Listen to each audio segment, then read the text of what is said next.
नमस्कार दोस्तों, stock market studies में फिर से एक बार आपको बहुत-बहुत स्वागत है। तो आज मैं फिर से आपके सामने कुछ इंपॉर्टेंस कंपनी का अपडेट शेयर करने वाला हूँ। तो वीडियो को पूरा लास्ट तक देखिएगा और अभी तक अपने चैनल को सब्सक्राइब नहीं किया तो जरूर कर लीजिएगा। कंटिन्यूअसली इन्फॉर्मेशन और अपडेट्स पाने के लिए चैनल के ऊपर बने रहिएगा। तो चलो देख लेते हैं कौन सा कंपनी है इस वीडियो के अंदर। फर्स्ट जो कंपनी है जिसके बारे में बात करूँ उसका नाम है आईटीसी लिमिटेड। देखिए आईटीसी लिमिटेड आप सभी जानते हैं तो इंडिया के एक सबसे बड़ा तंबाकू प्रोडक्ट बेचने वाला कंपनी है, क्योंकि सबसे ज्यादा मार्केट शेयर तंबाकू के इसी के पास है। और कंपनी इसीलिए इसका पेयर कंपनी अगर देखा जाए तो तंबाकू इंडस्ट्री से बिलोंग करते हैं इस कंपनी। तो सिर्फ तंबाकू का बिजनेस नहीं है इस कंपनी के पास, साथ ही साथ और भी कुछ अलग अलग का प्रोडक्ट है। उनमें से आप देखेंगे तो सिगरेट जो मार्केटिंग है, सिगरेट मार्केट में 84% मार्केट शेयर इसी के पास है। साथ ही साथ फ्रूट जूस के ऊपर 9%, साथ ही साथ इंस्टेंट जो नूडल्स है उसके ऊपर 23% मार्केट शेयर है। उसके साथ साथ 25% जो नोटबुक है, क्लासमेट जो इसका प्रोडक्ट है, उसमें 25% इसका मार्केट शेयर है। तो कंपनी का जो प्रोडक्ट है वो किस तरीके से है आप यहाँ पे देख सकते हैं। उसके साथ साथ और एक चीज आप नोटिस करेंगे, कंपनी में जो ग्रोथ है वो किस तरीके से हो रहा है। वो ग्रोथ आप देखेंगे तो कंपनी के ऊपर जो मतलब परसेंटेज है वो 38% के आसपास कंपनी का पैकेज जो फूड है उस फूड फूड प्रोडक्ट के ऊपर है। साथ ही साथ बाकी सिगरेट प्रोडक्ट के ऊपर 61% का कंपनी का मार्केट शेयर है। एफएमसीजी सेक्टर के ऊपर बिलोंग करते हैं। एफएमसीजी प्रोडक्ट को कंपनी 65% बेच रहा है।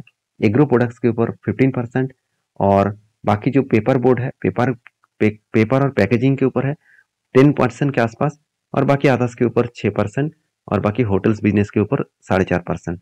तो इस तरीके से कुछ सिचुएशन, इस तरीके से कुछ मतलब पॉइंट ऑफ व्यू से आपको देखने को मिला। बाकी इस कंपनी के ऊपर जो ग्रोथ है वो किस तरीके से हो रहा है आप देखेंगे तो क्वार्टर रिजल्ट में तो सेल्स इस कंपनी के ऊपर पिछले सालों में 17,700 करोड़ के आसपास हुआ था। इस बार वो बढ़ के हो चुके 18,000 करोड़। एक्सपेंस कंपनी का 11,000 था, वो बढ़ के हो चुके 11,500 करोड़। तो कंपनी नेट प्रॉफिट जो है 5,000 करोड़ से 5,400 करोड़ हुआ।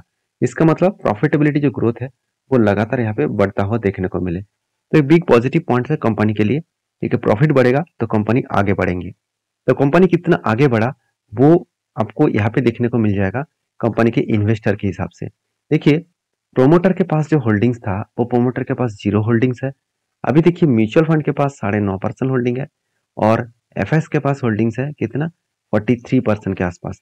तो एफएस के पास जो 12% होल्डिंग था वो बढ़ के हो चुके कितना 43% के आसपास होल्डिंग्स है। मतलब 4 गुना कंपनी के ऊपर होल्डिंग्स एफआईएस ने बढ़ा चुके हैं।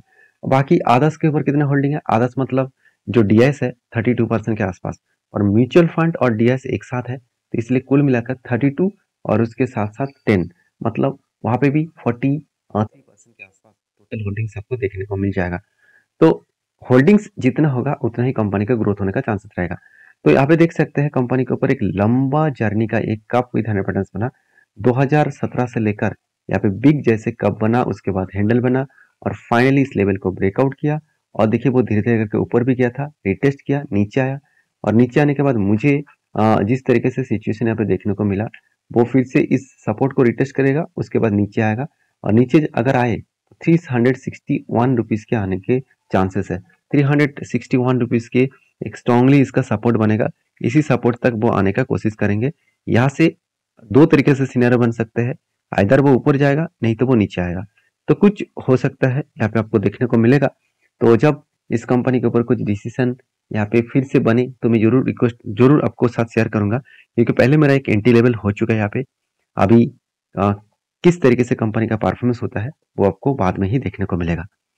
तो आपके क्या ओपिनियन है आईटीसी के ऊपर जरूर कमेंट्स करना। नेक्स्ट जो कंपनी उसका नाम है हैप्पी स्माइल टेक्नोलॉजीज लिमिटेड।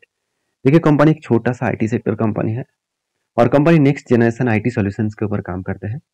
तो कंपनी बेसिकली जो बिजनेस है उस बिजनेस के बारे में सबसे पहले मैं आपको बता दूं, कंपनी के जो रेवेन्यूज है वो कहाँ पे आ रहा है। तो कंपनी का जो रेवेन्यूज है वो डिजिटल इंफ्रास्ट्रक्चर के ऊपर क्लाउड बेसिस के ऊपर 43%, बाकी सास के मतलब सैस के ऊपर 26%, और साथ ही साथ एनालिटिक्स आर्टिफिशियल इंटेलिजेंस के ऊपर 12%, और साथ ही साथ सिक्योरिटी सॉल्यूशंस के ऊपर 9%, आईटी आईओटी के ऊपर 4% और बाकी अदर्स के ऊपर 3.9% के आसपास यहाँ पे कंपनी के ऊपर टोटल रेवेन्यू देखने को मिला। कंपनी प्रोडक्ट इंजीनियरिंग सर्विसेज के ऊपर 52% रेवेन्यू जनरेट कर रहा है प्रोडक्ट वाइज। और अगर आप देखेंगे तो इंफ्रास्ट्रक्चर, मैन्युफैक्चरिंग एंड सिक्योरिटीज के ऊपर 17% और बाकी डिजिटल सॉल्यूशंस के ऊपर कंपनी 29% बिजनेस को फैला के रखा। तो बिजनेस अलग लेवल में ग्रोथ हो रहा है और उसके साथ साथ कंपनी सिर्फ इंडिया में नहीं, सबसे ज्यादा कंपनी का बिजनेस चल रहा है यूएसए में, यूनाइटेड स्टेट ऑफ अमेरिका में। तो यहाँ पे कंपनी का 70% बिजनेस है, इंडिया में 16%, यूरोप में करीबन 9% और बाकी अदर्स में 4%। तो अच्छा खासा यहाँ पे बिजनेस का सिचुएशन देखने को मिला। बाकी कंपनीज के ऊपर अगर मैं बात करूँ तो कंपनी के जो बिजनेस का जो अभी सिचुएशन है और बिजनेस किस तरीके से हो रहा है वो आप देख सकते हैं। फिर बिजनेस देखने से कुछ फायदा नहीं होगा, कंपनी का ग्रोथ किस तरीके से हो रहा है वो भी देखना बहुत जरूरी है। जैसे मैं यहाँ पे ग्रोथ के बारे में बात करूँ तो कंपनी के देखिए आरओई आपको बेस्ट तरीके से देखने को मिलेगा। बेस्ट यही इसीलिए कह रहा हूँ क्योंकि हमेशा हम लोग को 15 से 20% के ऊपर होना चाहिए था, तो मुझे मिलना चाहिए था। तो एक्चुअली कंपनी 27% से 30% के ऊपर देखने को मिला। तो बेस्ट तरीके से आरओसी एंड आरओई देखने को मिला है। प्रॉफिट ग्रोथ भी, प्रॉफिट मार्जिन भी 15% के ऊपर है, ये भी अच्छी बात है। हाँ, डेप्थ जो पहले कम था इस बार थोड़ा सा डेप्थ लिया गया। कितना डेप्थ लिया गया मैं आपको यहाँ पे दिखा देता हूँ। देखिए कर्जा पहले 114 करोड़ 250 करोड़ के आसपास हुआ करता था, इस बार कंपनी 550 करोड़ के आसपास कर्जा ले लिया। तो कर्जा इसलिए लिया क्योंकि कंपनी का प्रोजेक्ट ज्यादा से ज्यादा करना है, तो इसलिए क्योंकि कंपनी को जो ट्रेड रिसीव हुआ करीबन 213 करोड़। हाँ, आप कहेंगे सर कंपनी का जो कर्जा है क्या कंपनी खुद के पैसे से मिटा सकते हैं? बिल्कुल मिटा सकते हैं, क्योंकि कंपनी के हाथ में जो कैश है 1100 करोड़ और कंपनी ने कर्जा कितना लिया? 550 करोड़। इजीली वो खुद के पैसे से ही कर्जे को मिटा सकते हैं। तो चिंता करने का कोई जरूरत नहीं है। जो लोग सोच रहे हैं कि कर्जा मिटा पाएंगे कि नहीं पाएंगे, तो इस बात को ध्यान देना कि कंपनी के हाथ में जो पैसा है उसमें 50% भी कंपनी के टोटल बोरिंग्स नहीं है। तो बाकी आपके क्या ओपिनियन है जरूर कमेंट्स करना। और टेक्निकली चार्ट पैटर्न्स के बारे में बात करूँ तो फाइनली इस कंपनी के ऊपर एक पैटर्न्स बना था, एक रेंज पैटर्न्स बना था, उसके ऊपर मैंने टेल लिया। यहाँ पे लोअर साइड में एंटी बना और टॉप लेवल में इसमें टारगेट बना। अभी इंपॉर्टेंस पॉइंट में आपको बता दूं, फिर से यहाँ पे क्या बना, एक शोल्डर, उसके बाद एक बिग हेड बनने का मैं इंतजार कर रहा हूँ और उस बेसिस में मैंने फिर से डिसीजन लूंगा कहाँ तक मेरा टारगेट रहेगा। तो बाकी इस कंपनी के ऊपर फिलहाल के लिए मेरा कोई भी ट्रेड नहीं है, जब ट्रेड बनेगा तो मैं आपके साथ शेयर करूंगा। नेक्स्ट जो कंपनी है उसके बारे में बात करूं, उसका नाम है इजी ट्रिप प्लानर। देखिए इजी ट्रिप प्लानर एक ऑनलाइन टिकट बेचने वाला कंपनी है, एक हॉलीडे पैकेज सर्विसेज देने वाला कंपनी है। तो इस कंपनी के जो मेनली बिजनेस है वो टिकट के ऊपर के है, मतलब टिकटिंग बेचने के ऊपर है। अगर मैं इस कंपनी के अगर बिजनेस के बारे में एक बार मैं आपको डेटा दिखा दूं रेवेन्यूज के बारे में, तो कंपनी आप देख सकते हैं सेल्स ऑफ सर्विसेज, मतलब जो सर्विसेज देते हैं कंपनी सेल्स करते हैं, उसी के ऊपर कंपनी का 93% बिजनेस चला है। बाकी जो इसका एडवर्टाइजिंग है उसके ऊपर 6.93% का रेवेन्यू जनरेट हो रहा है। सो साथ ही साथ इस कंपनी का जो बिजनेस है वो किस तरीके से फैला है आप देख सकते हैं। ई का एयर जो पैकेज है, मतलब जितने सारे एयरलाइंस है उसके साथ कंपनी का बिग डील और टाई अप है। जो टिकट बेचने वाला प्रोडक्ट सबसे ज्यादा टिकट इसी कंपनी बेचते हैं एयरलाइंस का, और 93% के आसपास कंपनी का टोटल पैकेज है। और साथ ही साथ कंपनी का होटल्स का बिजनेस है 4% और बाकी आदर्स के ऊपर 2.27%। तो कंपनी का जो बिजनेस है वो किस तरीके से फैला के रखा है आप देख सकते हैं। कंपनी के सिर्फ बिजनेस फैलाने से ही कंपनी आगे नहीं बढ़ेगा, कंपनी का ग्रोथ भी देखना चाहिए। तो कंपनी का ग्रोथ में मुझे बहुत शानदार तरीके से ग्रोथ देखने को मिला। जैसे आप देखेंगे तो कंपनी के ऊपर देखिए आरओई एंड आरओसी दोनों ही आपको बेस्ट तरीके से देखने को मिलेगा। बेस्ट का मतलब बहुत बेस्ट है, क्योंकि कंपनी 36% से 50% तक यहाँ पे ग्रोथ किया और नेट प्रॉफिट मार्जिन 29% के आसपास ग्रोथ किया 3 साल 5 साल और 1 साल में। और साथ ही साथ कंपनी के डेप्थ ऑफ इक्विटी के बारे में बात करूं तो 0.22% और 3 साल में 0.18% और 5 साल में 1.12% के आसपास, मतलब डेप्थ एकदम ना के बराबर है। और बाकी परफॉर्मेंस कंपनी का बेस्ट है, तो इसीलिए मैंने इस कंपनी के ऊपर एक ट्रेड लिया। वो ट्रेड कहाँ पे लिया मैं अभी आपको दिखाऊंगा। उससे पहले कंपनी के ऊपर ट्रेड क्यों लिया वो मैं आपको बता देता हूँ। देखिए कंपनी का सेल्स लगातार हर साल में बढ़ते चले जा रहे हैं। एक्सपेंस को कंट्रोल करने के बाद कंपनी का नेट प्रॉफिट भी हर साल ग्रोथ होता चला जा रहा है कंटिन्यूसली। अगर लास्ट दिसंबर क्वार्टर के रिजल्ट अगर दिखा दूं तो यहाँ पे भी आपको अच्छा खासा कंपनी का नेट प्रॉफिटेबिलिटी ग्रोथ होता देखने को मिलेगा।